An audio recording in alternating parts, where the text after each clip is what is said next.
As I sorted through the remnants of my grandmother's life in her old house, nostalgia and sadness mingled with the dust motes dancing in the afternoon sunlight.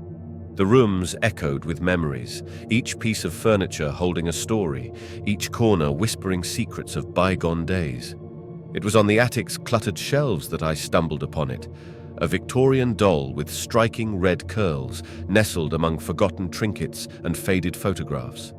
My fingertips brushed over the doll's delicate features, its glassy eyes staring back at me with an eerie intensity. A shiver ran down my spine, a strange familiarity tugging at my heart. How had I never noticed this doll before? It seemed almost as if it had been waiting for me, hidden away until this moment. The attic itself was a tableau frozen in time, draped in cobwebs and memories. Antique furniture, draped in dusty sheets, stood sentinel against the passage of time. The air was thick with the scent of old wood and dried flowers, a testament to decades of neglect and cherished remembrance. Among these relics, the doll stood out, a silent witness to a lifetime of joys and sorrows. I hesitated, caught between the urge to preserve my grandmother's legacy and the unsettling presence of the doll.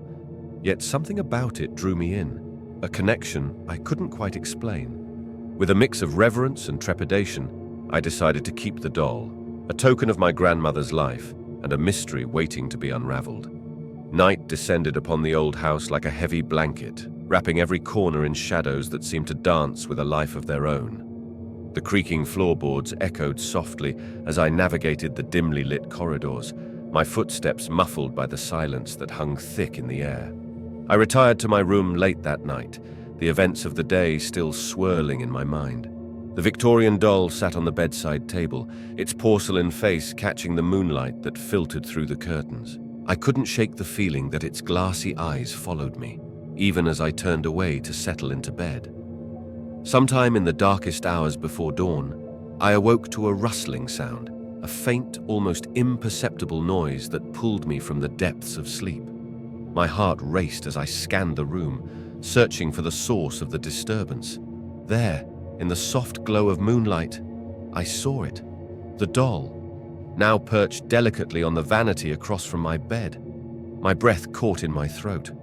How could this be? I distinctly remembered leaving it on the bedside table before falling asleep. A chill ran down my spine, mingling with the unsettling feeling of being watched. Was I imagining things? Had I simply forgotten where I placed it? I approached cautiously, my footsteps silent against the worn wooden floor. The doll remained motionless, its expression frozen in a serene yet inscrutable smile. I hesitated, my hand hovering just above its delicate form, unsure of what to make of this inexplicable movement. With a nervous laugh, I reassured myself that it must have been a trick of the light, a product of my overactive imagination fueled by the stories of old houses and forgotten relics. Yet, as I returned the doll to its original place on the bedside table, a nagging doubt lingered in the back of my mind, a whisper of uncertainty that refused to be dismissed. As I lay back down, I couldn't shake the feeling that something had changed, subtly but undeniably.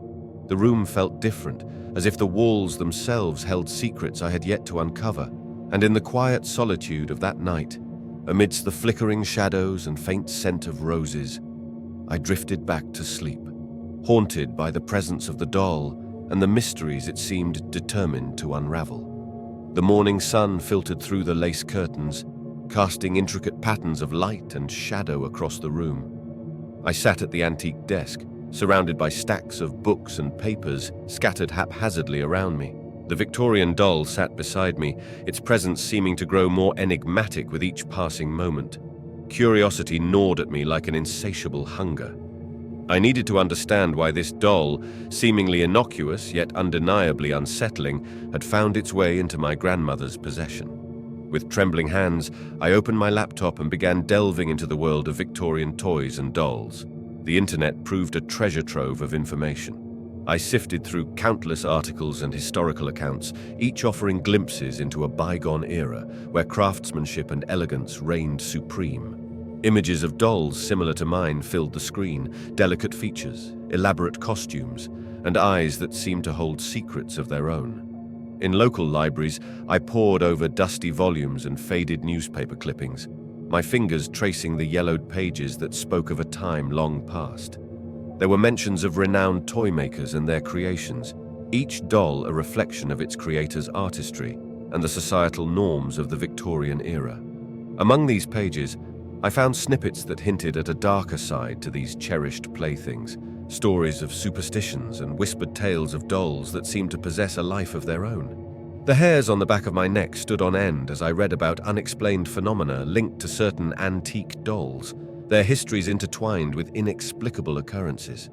As the hours slipped away, my fascination with the doll deepened, tinged now with a growing sense of unease. What secrets did it hold? What connection did it have to my family's history and the house that seemed to harbor mysteries of its own? With a resolve born of equal parts determination and trepidation, I vowed to uncover the truth. The doll, with its haunting beauty and silent gaze, had become more than a mere artifact. It was a puzzle waiting to be solved, a gateway to a past that refused to stay buried. Closing my laptop with a sense of purpose, I turned to the doll resting beside me. Its expression remained unchanged, yet I couldn't shake the feeling that it held the key to unraveling the enigma that had woven itself into the fabric of my family's legacy. Tomorrow, I would delve deeper into its history, determined to unearth the secrets that lay hidden within its porcelain form. Late into the night, a storm brewed outside, casting the old house into an eerie half-light that flickered with each flash of lightning. I had retired to my room earlier than usual, seeking solace in the familiarity of my surroundings amidst the turbulent weather. As I lay in bed, the distant rumble of thunder echoed through the corridors, punctuated by the occasional gust of wind that rattled the window panes. Sleep eluded me, my senses heightened by the atmospheric unrest outside. It was then that I heard it, a soft, muffled sound that seemed to emanate from the hallway where the doll stood sentinel. At first, I dismissed it as a trick of the storm, the echoes of wind playing tricks on my tired mind. But then, unmistakably, I heard a faint laughter, a gentle, melodic chuckle that sent a chill down my spine. My heart raced as I strained to listen, the laughter blending with the patter of rain against the roof. Unable to ignore the unsettling noise any longer, I reluctantly swung my legs over the edge of the bed and tiptoed across the creaking floorboards.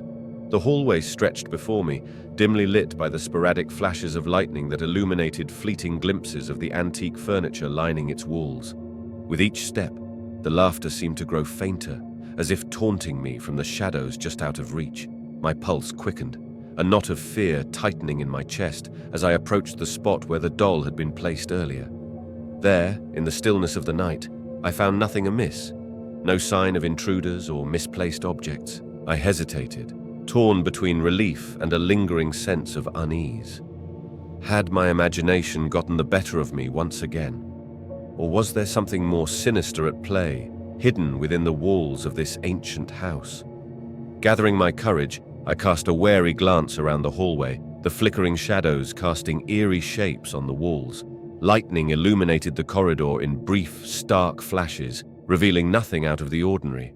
Yet as I turned to retreat to the safety of my room, a cold draught brushed past me, carrying with it the faint scent of roses, a scent that shouldn't have been there, mingling with the musty aroma of old wood. Shivering, I hurried back to my room and closed the door behind me, my mind racing with questions and doubts. What had I heard? And more importantly, what did it mean? The storm raged on outside, its tumultuous symphony now accompanied by the unsettling realization that something inexplicable lurked within the confines of my grandmother's house. The discovery of the hidden room behind the bookshelf left me reeling, my mind buzzing with unanswered questions and newfound revelations. Here, in this forgotten corner of the house, lay a treasure trove of memories, old toys, yellowed letters, and a dusty photograph album that chronicled a life long past. Among these relics, the Victorian doll stood out like a ghost from another era, its porcelain face serene yet haunting amidst the chaos of forgotten treasures. As I carefully lifted it from the shelf, a flood of emotions washed over me, shock, awe, and a profound sadness that tugged at my heartstrings. The letters, with their delicate script and faded ink, revealed the doll's origins, a gift from a loving father to his cherished daughter, the first owner of this grand old house. In those yellowed pages, I traced the outline of a childhood filled with laughter and innocence, juxtaposed against the backdrop of a world on the brink of change. The doll, it seemed, had been more than just a plaything. It had been a companion, a confidant, and perhaps, in the eyes of its young owner, a keeper of secrets that only a child could understand. The photographs captured moments frozen in time. A smiling girl with bright eyes and a mop of unruly red curls, her presence echoing through the years like a whisper carried on the wind. As I immersed myself in the history laid bare before me, a sense of duty took root, a determination to unravel the mysteries that had long haunted this house and its inhabitants. The doll, with its enigmatic presence and silent vigil, held the key to understanding not just its own past, but the tangled web of stories that had shaped my family's legacy. But as night descended once more, casting long shadows across the room, a feeling of unease crept over me. The laughter I had heard, the inexplicable movements of the doll, they now seemed to take on a deeper significance, hinting at a connection that defied logic and reason. With trembling hands, I carefully returned the doll to its rightful place among the other relics of the past. The room seemed to exhale a sigh of relief, its secrets momentarily laid bare yet still shrouded in mystery. And as I closed the door behind me, I made a silent vow to confront the shadows that lurked within this house and to uncover the truth that had eluded us for so long. But little did I know, as I retreated to the sanctuary of my room, that the night held more secrets than I could ever have imagined, secrets that would soon demand to be brought into the light, no matter how unsettling or chilling their truths may be. Twilight descended like a veil over the old house, casting elongated shadows that stretched ominously down the corridor. The air was thick with anticipation, every creak and rustle amplified in the quiet stillness of dusk. I found myself drawn once more to the doll, the enigmatic figure that seemed to hold sway over the secrets of this place. As I rounded the corner into the dining room, a sharp intake of breath caught in my throat. There, illuminated faintly by the fading light filtering through lace curtains, sat the Victorian doll. Its porcelain face, usually serene, now seemed to bear a hint of something, watchfulness, perhaps, or a silent challenge. It was positioned at the head of the table, turned slightly towards me as if waiting for my arrival. My heart pounded against my ribs, a mixture of fear and determination flooding my senses. The feeling of being watched intensified, sending a chill down my spine. With each step closer, the shadows seemed to close in around me, whispering secrets that I strained to comprehend. "Who are you?" I demanded, my voice trembling slightly despite my efforts to appear resolute. "What do you want from me?" The doll remained silent, its glassy eyes fixed on mine with an intensity that defied its lifeless form. It was as if it understood my words, comprehended the weight of the questions I posed. Yet, its expression remained unchanged, a mask of tranquility that belied the unease simmering beneath the surface. I felt a surge of frustration mingled with a creeping sense of dread. This silent confrontation, so surreal yet undeniably real, seemed to encapsulate all the mysteries that had haunted me since the doll's discovery. What had brought it here, to this moment, in a house steeped in history and shadow?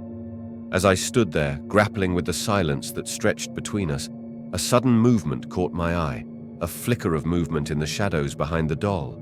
I whirled around, my pulse racing, but there was nothing there, just the shifting play of light and darkness mocking my senses. Turning back to the doll, I found myself speaking again, my voice tinged with urgency. "You're not just a doll, are you? There's something more to you. Tell me."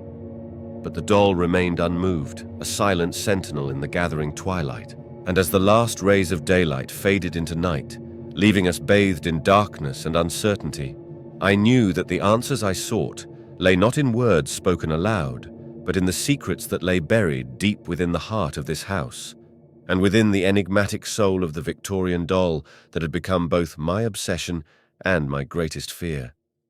The sunrise painted streaks of golden light across the worn floorboards of the old house, signaling the beginning of a new day.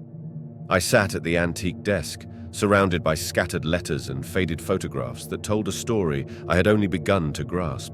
The story of the Victorian doll and its haunting presence in my grandmother's home. As I sifted through the remnants of the past, pieces of the puzzle fell into place. The letters spoke of a family torn apart by tragedy, a young girl, the daughter of the house's original owner, whose life had been cut short by illness. In her letters, written with a delicate hand that betrayed both innocence and wisdom beyond her years, she had poured out her hopes and dreams to her beloved doll, confiding in it as if it were a trusted friend. The photographs, though yellowed with age, captured moments of fleeting happiness. A girl with a radiant smile, her red curls dancing in the breeze, surrounded by loving parents and the comforting embrace of a home that now lay steeped in shadows. But amidst the nostalgia and bittersweet remembrance, there were hints of something darker, a grief that had permeated the very walls of this house, leaving behind echoes of sorrow that lingered long after the laughter had faded. As I pieced together the fragments of a life cut tragically short, a sense of admiration mingled with profound sadness washed over me. The doll, it seemed, had been more than just a plaything. It had been a companion to a lonely child, a keeper of secrets and a repository of dreams that would never be fulfilled. In that moment of revelation, I understood the connection between the doll and the strange occurrences that had plagued this house. The laughter I had heard in the night, the inexplicable movements. It had all been a manifestation of a young girl's lingering presence, reaching out across the years to make her presence known. With a heavy heart, I closed the last letter and set it aside, my mind swirling with emotions too complex to name. The mystery of the Victorian doll had been unraveled, its secrets laid bare in the soft morning light. Yet, as I looked around the room, I knew that this was not the end of the story. Not for me, and certainly not for the house that held so many untold tales within its walls. Armed now with understanding, I resolved to honor the memory of the girl whose spirit had intertwined with that of the doll. And as I gazed out at the dawning day, I knew that the journey I had embarked upon, the journey to uncover the truth, had only just begun. Twilight draped the sky in soft hues of orange and pink, casting a gentle glow over the weary landscape. I stood by the window, the warmth of the fading sunlight on my face, contemplating all that had transpired in the wake of uncovering the doll's poignant history. As the shadows lengthened, a subtle shift in the air caught my attention, a whisper of movement, a fleeting presence that stirred the stillness of the room. I turned, my breath catching in my throat, and there she was, a faint figure, ephemeral yet unmistakable, standing in the corner where the doll had once sat. The spirit of the young girl, her form shimmering with a quiet radiance, regarded me with eyes that held both sorrow and longing. In that fleeting moment, I felt a surge of compassion wash over me, a deep empathy for the restless soul that had lingered within these walls, seeking solace in the echoes of her past. "I understand," I whispered softly, my voice barely audible in the hushed twilight. "I understand your pain, your longing for peace." The spirit seemed to incline her head in acknowledgement, a silent exchange passing between us, an unspoken promise of understanding and acceptance. In her presence, I felt a profound sense of closure begin to settle over me, like the gentle embrace of a long-awaited forgiveness. As the last rays of sunlight faded into dusk, enveloping us in a cocoon of quietude, I made a solemn vow. I vowed to honor the memory of the girl and the doll that had borne witness to her brief, troubled existence. I vowed to restore peace to this house, to banish the shadows of uncertainty and fear that had haunted it for so long. With renewed determination, I turned to the doll, now a symbol of both sorrow and resilience. "You and I murmured. "We will set things right, for her." And as I reached out to touch the doll's porcelain cheek, a sense of calm descended upon us, a shared understanding that transcended words and bound us together in a journey towards healing and redemption. In that twilight hour, amidst the quiet beauty of a fading day, I knew that the past and present had finally found their harmony, a testament to the enduring power of compassion and the unbreakable bond that connected us across time and space. Twilight settled gently over the tranquil house, a canopy of stars twinkling in the clear night sky. I stood before the display case, the soft glow of moonlight filtering through lace curtains, casting delicate patterns on the polished wood floor. In my hands, cradled with reverence, rested the Victorian doll, a silent witness to a century of secrets and sorrows. With a mixture of solemnity and gratitude, I placed the doll among the other cherished heirlooms in the cabinet. Each piece held its own story, a testament to lives lived and memories preserved. The doll, now surrounded by its counterparts, seemed to find its rightful place among the treasures of the past.